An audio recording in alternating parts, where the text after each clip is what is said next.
हो लेकिन ये सच है, जहां पूरे देश में विजयदशमी को रावण दहन किया जाता है, वहीं जयपुर जिले के रेनवाल कस्बे में माना जाए तो सबसे पहले पूरे भारतवर्ष में विजयदशमी से 4 दिन पहले आसोज माह के नवरात्र के छठे दिन दशहरा मैदान पर रावण दहन होता है। यही नहीं, इलाके में कुल 6 महीने तक यानी कि होली के बाद भी रावण दहन होता है। क्या है इसके पीछे की वजह और सदियों से चली आ रही इस परंपरा के पीछे आखिर क्या वजह है, देखिए खास रिपोर्ट में।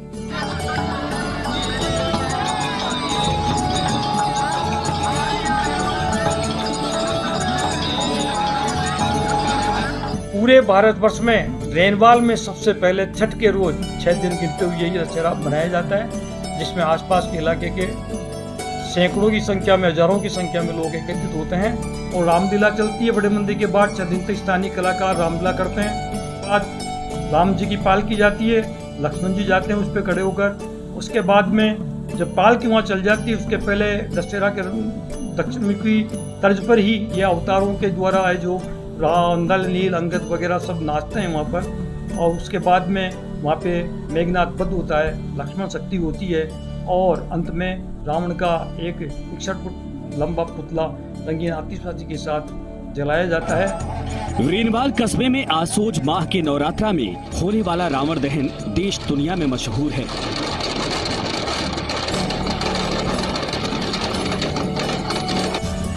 यहाँ नवरात्रा के छठे दिन दशहरा मैदान पर आतिशबाजी के साथ रावण दहन होता है, जबकि इसी माह की अष्टमी को रेनवाल के झामावाली मैदान पर रावण दहन किया जाता है।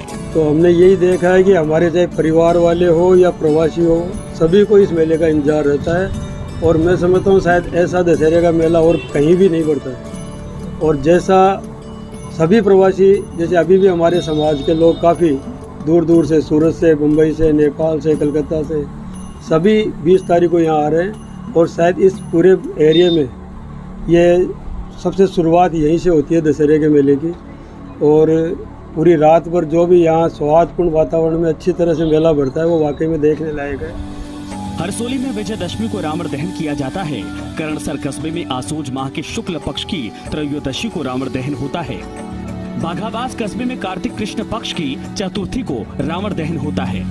बसड़ी खुर्द में कार्तिक माह में कृष्ण पक्ष की सप्तमी को बुराई के प्रतीक रावण का दहन किया जाता है। हमारे ग्राम किशनगढ़ रेनवाल में नवरात्रों में षष्ठी के दिन ही और मेला प्रारंभ होता है। यह सबसे प्रथम मेला विजयादशमी का मेला और है। यह परंपरा क्यों है, यह तो वही कहना बड़ा मुश्किल है, लेकिन उत्सवों का आनंद सभी को मिले, मेलों का आनंद सब लोग लें, आसपास के पड़ोस के गांवों के। तो ऐसी परंपरा है। किशनगढ़ और रेनवाल यह 2 गांव तो अत्यंत समीप ही हैं। तो षष्ठी से प्रारंभ हुआ और अष्टमी को रेनवाल का मेला, विजयादशमी को हरसोली में, जहां की पौराणिक मान्यता बहुत ही प्राचीन है, तो वहां का मेला भी। और भी आसपास के गांवों के अंदर यह मेले होते हैं, जिनमें शरद पूर्णिमा है, दीपावली है, अन्नकूट है, गोपाष्टमी है और उसके बाद में भी चैत्र नवरात्रों में भी और वैशाख में नरसिंह चतुर्दशी तक। और यह मेले और मुख्य रूप से जो नरसिंह लीला होती है उसका संपूर्ण रात्रि एक विजयोत्सव के रूप में और यह उत्सव मनाया जाता है।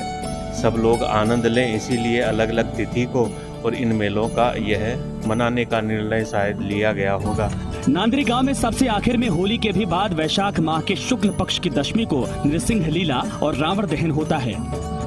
ऐसा सैकड़ों साल से होता आ रहा, जिसके एक पीछे कारण ये भी है कि ऐसा करने से सभी लोग हर जगह रावण दहन देख सके। हम 15 दिन से इसमें तैयारी में लगे हुए हैं। पहले बांस की खपचियाँ बनाते हैं, खपचियों से ये सूतली वगैरह, तार वगैरह, इनसे इसका ढांचा बनाते हैं।